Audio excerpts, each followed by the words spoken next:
Assalamualaikum warahmatullahi wabarakatuh. Waalaikumsalam warahmatullahi wabarakatuh.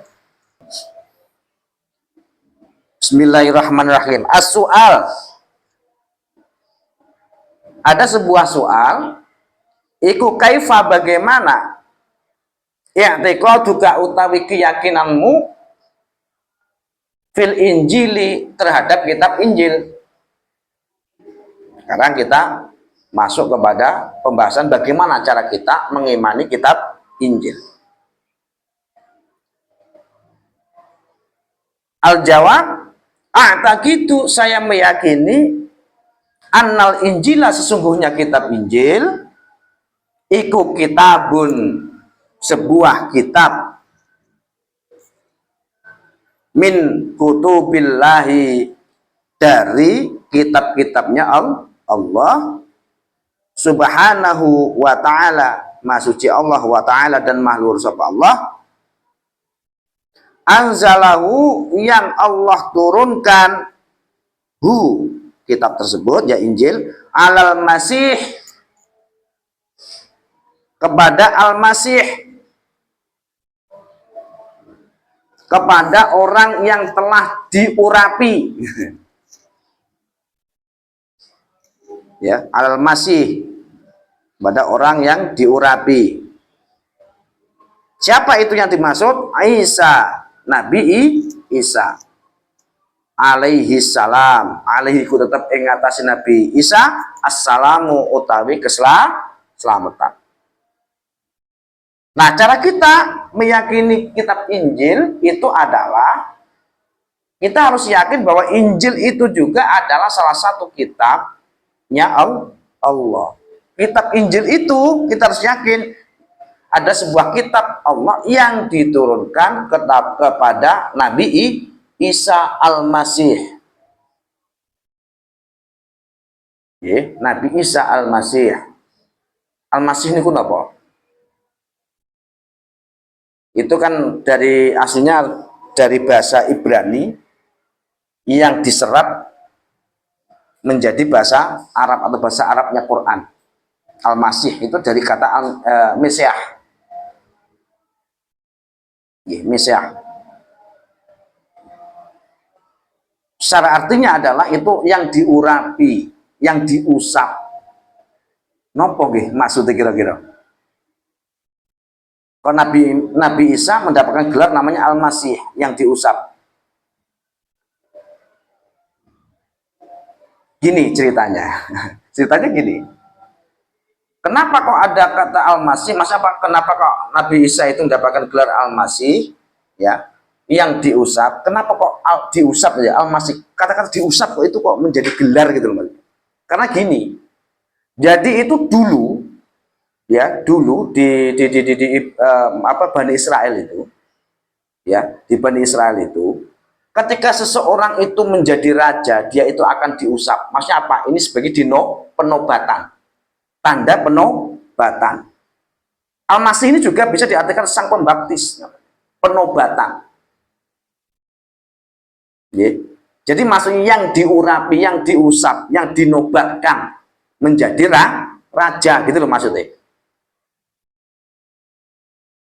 Jadi Nabi Isa Al-Masih, Nabi Isa yang diangkat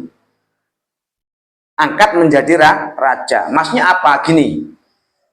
Raja, kenapa kok jadi raja? Bahwa di dalam keyakinan Bani Israel, ya, dalam keyakinan Bani Israel, termasuk orang-orang Yahudi, bahwa nanti setelah Daud dan Sulaiman, paham ya? Daud dan Sulaiman, kan Nabi Daud dan Sulaiman itu kan raja, ya? Raja kerajaan besar, gitu. Kerajaan besar, itu nanti akan, setelah itu kan runtuh, nggak ada raja lagi. Paham betul maksudnya? Maksudnya itu, tidak ada Rasul yang menjadi raja. Yusuf ya ada ya, tapi kan bukan di ini ya, bukan di Nabi Yusuf ada. Tapi nanti akan menjadi raja besar seperti Daud. Nanti akan muncul nanti di akhir atau suatu saat akan muncul itu di keyakinan di keyakinan Bani Israel. Namanya Al-Masih itu. Ya, yang diurapi itu.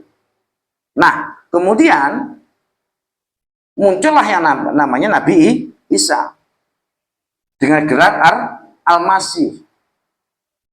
Tapi sayangnya orang-orang Yahudi itu nggak setuju gitu loh, nggak menerima kalau Nabi Isa itu yang dalam posisi Al-Masih, atau orang yang seseorang yang akan nanti menjadi raja gitu maksudnya, yang akan mengembalikan kejayaan Daud bagi Bani Israel. Itu nggak menerima itu, nggak menerima itu. Akhirnya kan menyebut Nabi Isa kan bukan nabi bagi orang Yahudi, dan bukan Mesias, bukan Al-Masih. Tuh, itu menurut keyakinan di dalam Bani Israel orang Yahudi. Tapi bagi orang yang Nasrani ya Al-Masih ya Nabi Isa, betul. Ya kan? Nah, orang Islam juga meyakini itu, karena apa? Dalam Quran itu, di Quran ada, di salah satu ayat Quran itu dijelaskan Al-Masih memang. Ya kan? Al-Masih ya Ibnu Maryam, ya kan? Isa Al-Masih Ibnu Maryam. Itu ada di Quran, sebutan Al-Masih untuk Nabi Isa itu ada. Jadi kita harus meyakini memang Nabi Musa juga Al-Masih itu. Orang yang diurapi, orang yang dijanjikan oleh Allah, itu maksudnya. Dijanjikan oleh Allah akan menjadi raja. Ya kan, yang akan membawa Bani Israel itu jaya sebagaimana eranya Daud. Tapi sayangnya mereka tidak meyakini itu, tidak menerima itu, yaitu enggak menerima Nabi Isa sebagai Al-Masih itu.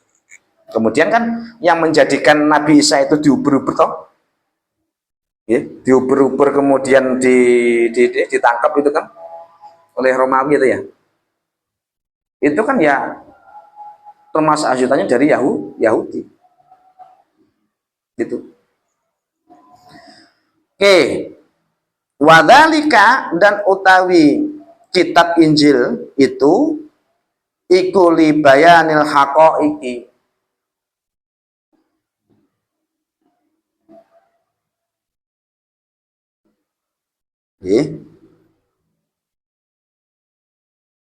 wadhalika li bayanil haqaiq. Jadi kitab Injil itu adalah diturunkan untuk apa? Untuk menjelaskan beberapa perkara yang hak. Wa da'watil khalqi, dan mengajak atau dakwah kepada makhluk, li tauhidil khaliq, untuk mengesahkan sang pencipta.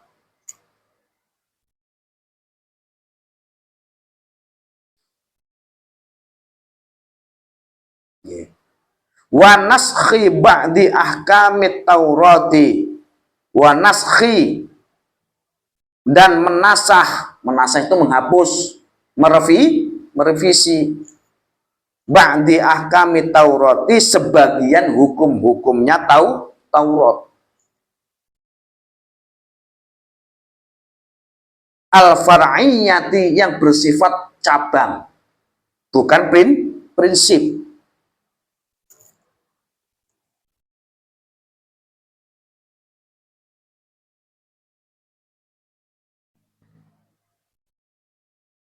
Ala hasabil iqtidai,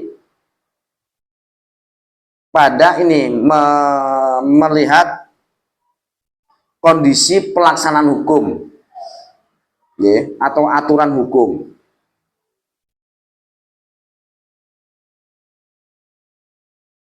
Jadi kitab Injil itu isinya adalah untuk menjelaskan tentang hal-hal yang hak, yang benar, dan juga mengajak makhluk untuk mengesahkan sang pencipta. Jadi ini, kalau ini nampaknya menunjukkan bahwa apa? Di dalam Yahudi itu pun Taurat, gitu, ngapunten, di Taurat yang itu orang-orang Taurat yang dipahami oleh orang Yahudi ketika itu nampaknya ada yang gitu kan, ada yang sudah tidak mentauhidkan Tuhan. Karena memang ada juga bahkan pada masa Nabi Musa aja sudah ada muncul pada era Nabi Musa loh ya. Itu sudah ada yang muncul namanya Musa Samiri namanya. Itu bukan Nabi Musa, tapi Musa Samiri, yaitu seseorang pengikutnya Nabi Musa awalnya, tapi ketika Nabi Musa itu mendapat dipanggil oleh Allah ya, uzlah atau apalah itu ya, di gunung Bukit Tursina ya kan, untuk mendapatkan wahyu. Nah, itu namanya Musa Samiri itu kemudian membuat namanya sapi, patung sapi untuk disembah. Itu sudah muncul ketika itu. Jadi benih-benih untuk tetap mendoakan Tuhan, gitu kan? Itu sudah muncul, Nabi Musa sudah muncul. Nah, kalau ini dari penjelasan kitab ini kok bahwa Injil itu mendakwahkan kepada makhluk, kepada umat manusia untuk mentauhidkan Sang Khalid. Jadi nampaknya sebelum Nabi Isa atau di era Nabi Isa itu loh, jadi orang-orang Bani Israel sebelum sudah banyak yang menduakan, kan gitu kan, menduakan Tuhan. Dan kemudian kitab Injil itu ada yang masuk isinya, itu ada yang menasah. Nasah itu menghapus, paham ya? Merevisi hukum-hukum dalam kitab Taurat, tapi hukum-hukum yang sifatnya far'iyah. Far'iyah itu yang cabang-cabang, bukan yang prinsip. Karena apa? Karena melihat konteks, seperti itu kira-kira. Merevisi untuk disesuaikan konteks ketika itu, tapi yang sifatnya far'iyah, cabang-cabang. Kalau yang prinsip-prinsip tidak berubah, merevisi. Watafsiri dan memberikan kabar bahagia biduhuri khotamil anbiya, dan biduhuri khotamil anbiya, munculnya atau lahirnya pungkasan itu napa? Pungkasan itu ending napa nggih? Jadi khotam anbiya, jadi pungkasannya para nabi. Nabi terakhir begitu aja lah. Nabi penutup. Jadi di Injil itu ada penjelasan tentang apa? Tentang kabar atau berita tentang nanti akan datangnya seorang nabi terakhir. Itu ada penjelasannya. Oleh karena jangan heran ketika Rasulullah masih kecil, yang kemarin saya ceritakan ya kan, itu pertama kali yang mengetahui ya kan, orang lain yang mengetahui bahwa Rasulullah itu akan menjadi nabi dan rasul terakhir ya kan, itu kan seorang pendeta. Dia mendapat informasi dari mana? Ya dari kitab Injil sebetulnya. Jadi pendeta itu masih memegang kitab yang asli kelihatannya ya, atau maksudnya mendekati kebenaran. Karena dalam kitab Injil masih ada penjelasan bahwa nanti akan muncul seorang nabi terakhir. Ini nampaknya juga nampaknya ini orang-orang Nasrani juga nggak nerima seperti orang Yahudi kan. Di dalam kitab Taurat ada penjelasan nanti akan muncul Al-Masih, paham ya? Nah, ketika Al-Masih muncul, yaitu Nabi Isa, gitu. Nah, orang Yahudi nggak menerima, menganggap Nabi Isa bukan Rasul. Nah, ketika di dalam Injil juga ada penjelasan tentang nanti akan muncul Nabi terakhir, gitu. Itu juga nampaknya nggak diterima oleh sebagian orang Nasrani, gitu. Kenapa saya bilang sebagian? Karena saya katakan tadi ada beberapa orang Nasrani yang tetap memegang itu ya kan. Salah satu adalah pendeta yang yang bertemu dengan Abu Thalib, yang kemudian menunjukkan bahwa keponakan yaitu Muhammad itu adalah nanti akan menjadi nabi. Jadi kan masih ada itu orang yang megang itu. Tapi kalau sekarang wallahu alam, saya nggak tahu ya kan, saya nggak tahu itu. Jadi itu kita cara meyakini kitab Injil.